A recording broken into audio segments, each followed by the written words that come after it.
Ang pag-aayuno ay isang mahalagang espiritual na disiplina ayon sa Biblia at maraming dahilan kung bakit ito dapat gawin ng regular.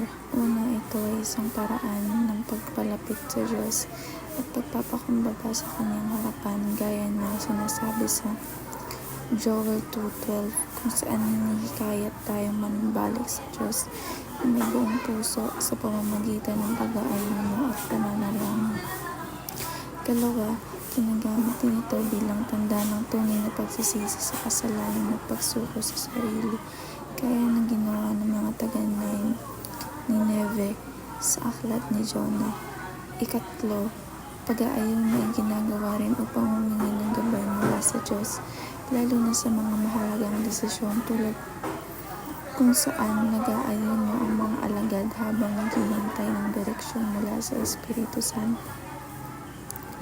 Kaapat, ito rin ang paraan ng espiritual na paghahanda at pagpapalakas tulad ng ginawa ni Jesus bago simulan ang kanyang ministeryo, kung saan siya ay nag-ayuno ng 40 araw at gabi.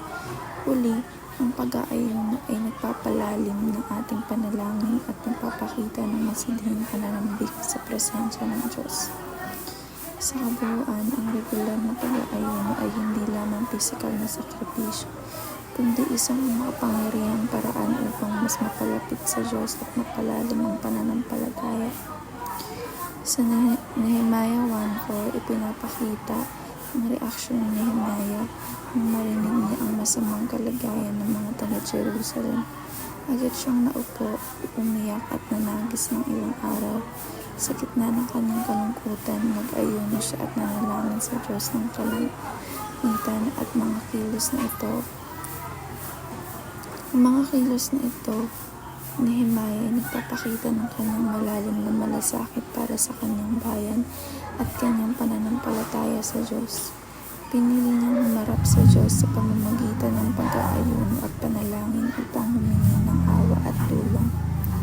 Isang halimbawa ng tunay na pagpapakumbaba, tunay na pagkabahala at paglapit sa Diyos sa oras ng pangangailangan. Fasting for your family, friends, and finances is a powerful way to seek God's guidance and blessings.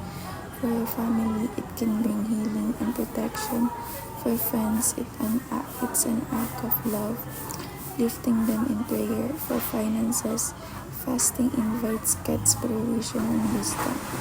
Ultimately, it deepens your trust in God and His care for every area of your life. Fasting by skipping meals and social activities is a way to focus your attention on God's prayer and spiritual growth. By temporarily setting aside food and socializing, you create space to deepen your relationship with God and seek His guidance, strength, and blessing. It is an intentional act of prioritizing your faith and reflecting on your dependence on Him. Fasting regularly, or at least once a month, is a spiritual discipline that helps you grow closer to God. It allows you to set aside distractions, refocus on prayer, and seek God's guidance. By making fasting a regular part of your routine, you develop a deeper sense of dependence on Him and invite His presence into your life more consistently.